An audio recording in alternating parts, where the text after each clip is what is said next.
Gerstel, and the spherical slide that I'm going to talk about that I made really comes from a guy called Pat Miller, his design, and John McGill. I started out with a Vermec ball turning unit, and while it worked, it wasn't very successful. The only thing I kept was the slide with the hole in it, with the slot in it. I made it an older South Bend cross slide to a piece of aluminum with some holes in it to lock down. I added a block with a couple of 1-inch bearings and with a hole down from the bottom, and made a new pivot shaft with that Vermec piece went on. The piece you see now is lining up the piece on center, and then it's bolted down.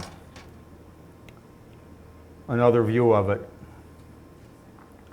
This is the holder for the motor, which is just an inexpensive gear motor.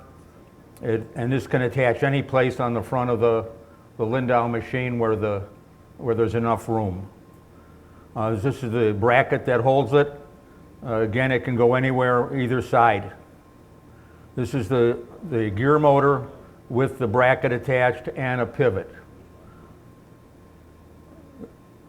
The motor attached, the motor pivots as well as the nut on the slide.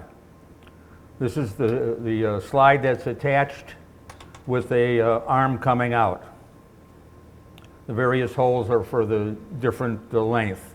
This is the setup for the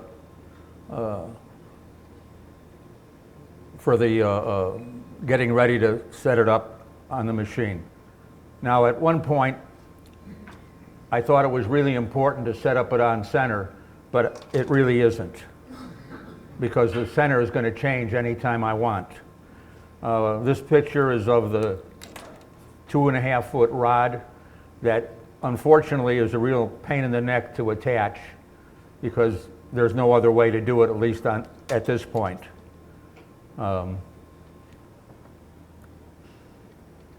Again, another view of it. The pivot on the back of the slide rotates again, as well as the motor. Another picture. This is the cutting. It's very smooth. The only problem is you cannot touch the rod as you're cutting, because if you do, it'll move it. And I've done it so many times it's pointless. I just stay away now. Another view of it. It's very simple. The only thing with the alignment is, once you decide where your center is, or your diameter that you're going to cut, you just line up. I have a bar that goes where that aluminum pointed bar was, that gives me my center point, or very close to it.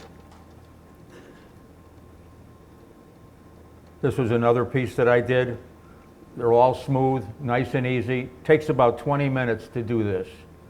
I found that once you get to the top of the dome, you cannot back the cutter out, because if you do, you get a secondary pattern. You have to let it come back a little bit on the side and then back it out. Another view of it. This again, a view of the motor and the little control. Very easy. Almost done.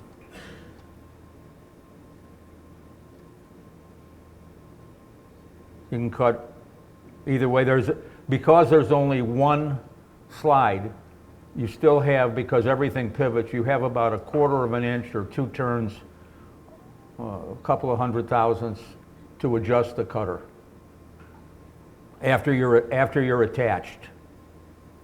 So if you mess up like I do, you just go in a little bit deeper and then go to the end and then go back again. And that's it.